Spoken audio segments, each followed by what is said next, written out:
Muito boa noite a todos. Que a paz do Mestre Jesus esteja conosco nesse instante, nos fortalecendo o coração, nos dando fé, esperança, boa vontade, bom ânimo sempre.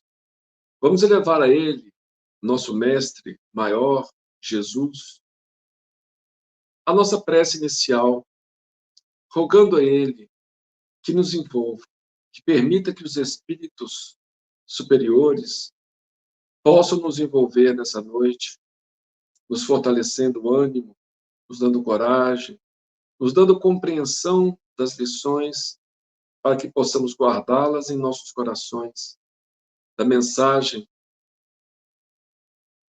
do Evangelho de Jesus explicada pelos amigos espirituais.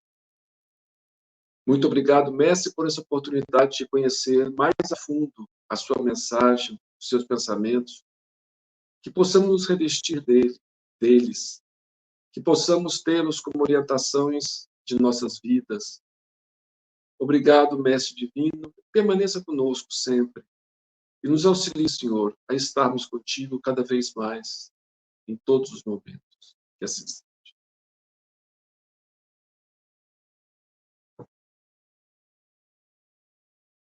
Bom, nós estamos aqui estudando o livro No Roteiro de Jesus e vamos ao capítulo 33, que se intitula O Adversário Invisível. À frente do Senhor, nos arredores de Sidom, 4 dos discípulos, após viagem longa por diferentes caminhos a serviço da Boa Nova, relatavam os sucessos do dia, observados pelo divino amigo em silêncio. Então, estavam próximos de Sidom, a cidade, né? E 4 dos discípulos de Jesus, depois de terem viajado por vários caminhos a serviço do Evangelho, a serviço da Boa Nova, voltavam, estavam de volta e contaram, né, o que aconteceu com eles durante a viagem. Eu, dizia Pedro, sob forte impressão, quer dizer, Pedro foi um deles, fui surpreendido por quadro constrangedor. Impiedoso capataz batia cruel sobre o dorso nu de 3 mães escravas, cujos filhinhos choravam estarrecidos. Um pensamento imperioso de auxílio dominou-me, quis correr sem detença e, em nome da Boa Nova, socorrer aquelas mulheres desamparadas. Certo, não entraria em luta corporal com o desalmado fiscal de serviço, mas poderia, com a súplica, ajudá-la a raciocinar. Quantas vezes um simples pedido que nasce do coração aplaca o furor da ira? Então, Pedro, né, na sua viagem, ele viu um homem, um capataz, batendo em 3 mulheres escravas, né, e estavam chorando. E os filhinhos em volta dela chorando também. Então, Pedro sentiu vontade de correr e auxiliar aquelas mulheres, né? E lógico que ele, né, que não lutaria com o capataz, não usaria da força, mas iria pedir misericórdia, iria pedir ajuda para que ele pudesse ter um pouco de misericórdia e parar com aquele sofrimento, né? O apóstolo fixou um gesto significativo e acentuou: no entanto, tive receio de entrar na questão. Me pareceu intrincada. Que diria o perverso disciplinador? Minha intromissão poderia criar dificuldades até mesmo para nós. Então, ele pensou em fazer aquilo, em ajudar aquelas mulheres, mas ele teve receio de entrar na questão pensando o que o homem poderia imaginar e que poderia atrapalhar até mesmo o trabalho deles, os discípulos, né? Silenciando Pedro, falou Tiago, filho de Zebedeu. No trilho de vinda para cá, fui interpelado por jovem mulher com uma criança pobre. Arrastava-se quase, deixando perceber profundo abatimento. Pedi-me socorro em voz pungente, e, francamente, muito me conduía feliz, que se declarava infortunada viúva de um vinhateiro. Sem dúvida, era dolorosa a posição em que se colocara, e, no movimento instintivo de solidariedade, ia oferecer-lhe o braço amigo e fraterno para que se apoiasse. Mas recordei de súbito que não longe dali estava uma colônia de trabalho ativo. O companheiro interrompeu-se um tanto desapontado e prosseguiu. E se alguém me visse em companhia de semelhante mulher? Poderiam dizer que ensina os princípios da Boa Nova e, ao mesmo tempo, são motivo de escândalo. A opinião do mundo é descaridosa. Então, Pedro ficou com medo que o capataz podia imaginar e que ele poderia até mesmo prejudicar os discípulos de Jesus. Já Tiago, filho de Zebedeu, viu uma mulher que estava com uma criança no colo, dizendo que era uma viúva, e ele quis oferecer o braço para ela, para auxiliá-la, mas, sabendo que existia uma colônia de trabalho ali perto, ele ficou preocupado com o que aquelas pessoas podiam falar dele, dizendo que, ao mesmo tempo que ele pregava a Boa Nova, ele era motivo de escândalo, isto é, estava com uma mulher, e sozinho com uma mulher, isso naquela época era motivo realmente de escândalo, de maledicência, etc.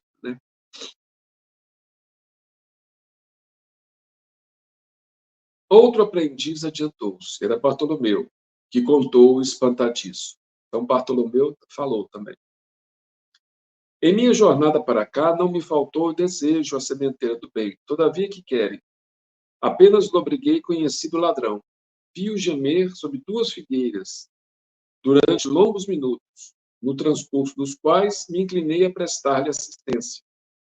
Pareceu-me ferido no peito, em razão do sangue, mas tive receio de inesperada incursão das autoridades pelo sítio, e fugi.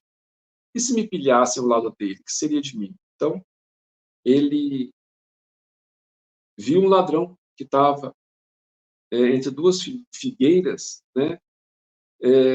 gemendo de dor. Quando ele chegou perto, ele viu que estava cheio de sangue, o ladrão. Estava ferido. Mas ele teve medo de ajudar o ladrão e, de repente, aparecerem soldados, por exemplo, e como é que eles iam fazer? Eles poderiam prendê-lo, poderiam achar que ele estava mancomunado com um ladrão. Então, ele saiu correndo. Não ficou para ajudar o ladrão.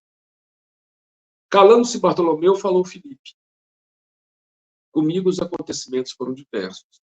Quase ao chegar a Sidon, fui cercado por uma assembleia de 30 pessoas, rogando conselhos quanto às novas ideias do reino de Deus. E dirigiam-se a mim, ansiosamente. Contemplavam-me simples e confiantes. Todavia, ponderei as minhas próprias imperfeições e senti escrúpulos. Vendo-me roído de tantos pecados e escabrosos defeitos, julguei mais prudente evitar a crítica dos outros. A ironia é um chicote inconsciente, por isso emudeci. E aqui estou.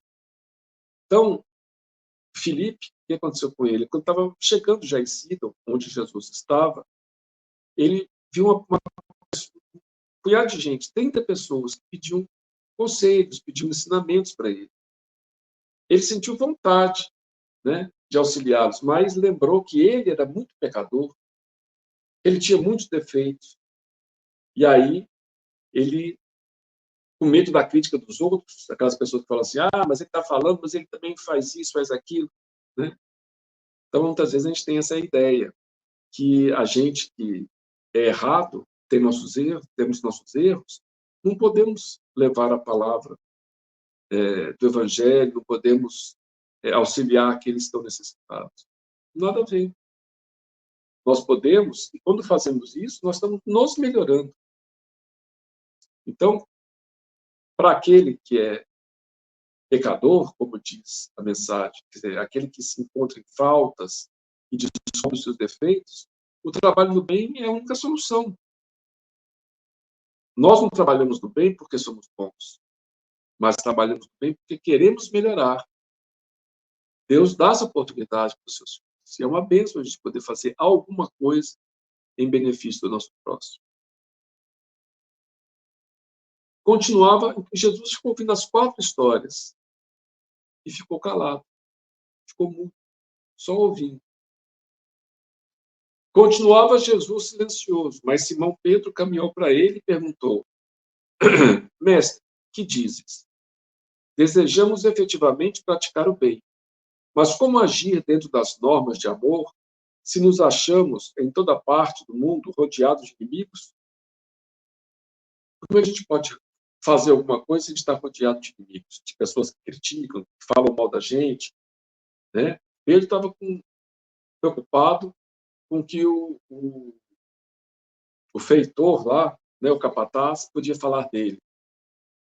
Tiago estava preocupado do que os outros podiam falar dele junto com a mulher. Bartolomeu estava preocupado se as autoridades podiam falar dele, né, por estar ajudando um ladrão. E Filipe estava preocupado com o que os outros podiam falar dele, porque ele estava pregando o evangelho, mas tinha seus defeitos. Então, nós pregamos o evangelho porque temos muitos defeitos. Paulo de Tarso tem uma frase maravilhosa nesse sentido, ele fala assim: ai de mim se não pregar o evangelho. Sabendo dos seus muitos defeitos, né, ele chegou a perseguir os cristãos e tudo mais, ele fala: ai de mim se não pregar o evangelho. Então, Pedro perguntou para Jesus: o que é que nós podemos fazer, Senhor? Estamos com tantas pessoas críticas, tantos inimigos assim, né? O amigo celeste, porém, considerou: Pedro, todos os fracassos do dia constituem a resultante da ação de um só adversário. Esse adversário invisível é o medo. Tiveste medo da opinião dos outros. Tiago sentiu medo da reprovação alheia. Bartolomeu asilou o medo da perseguição. E Filipe guardou o medo da crítica. Aflito, o pescador de Cafarnaum interrogou: Senhor, como nos livraremos de semelhante inimigo? O mestre sorriu e respondeu: quando o tempo e a dor difundirem entre os homens a legítima compreensão da vida e o verdadeiro amor ao próximo, ninguém mais temerá. Em seguida, talvez, porque o silêncio pesasse em excesso, afastou-se sozinho na direção do mar. Então, Jesus fala que com o tempo, com a experiência, né, às vezes com a dor, com as dificuldades, as pessoas, nós, né, que ainda temos medo de tantas coisas, vamos ao pouco nos libertando do medo. Quando o amor ao próximo sobrepujar ao medo. Quer dizer, nós queremos ajudar, então vamos ajudar. E aí nós não teremos medo, né?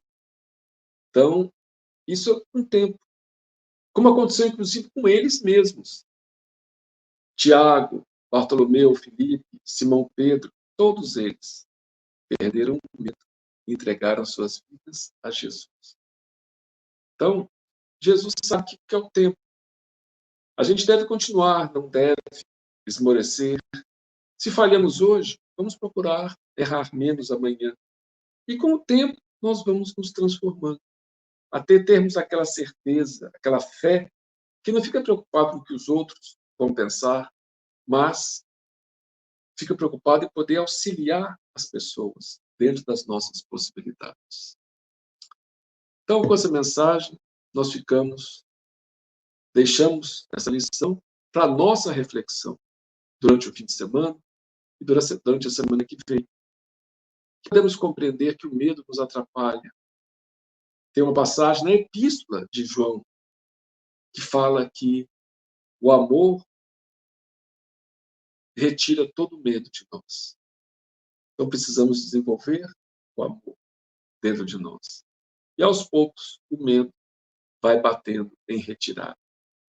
Então, muita paz a todos, que Jesus nos fortaleça, nos ilumine, nos abençoe, e que possamos amar mais e temer menos. Muita paz a todos.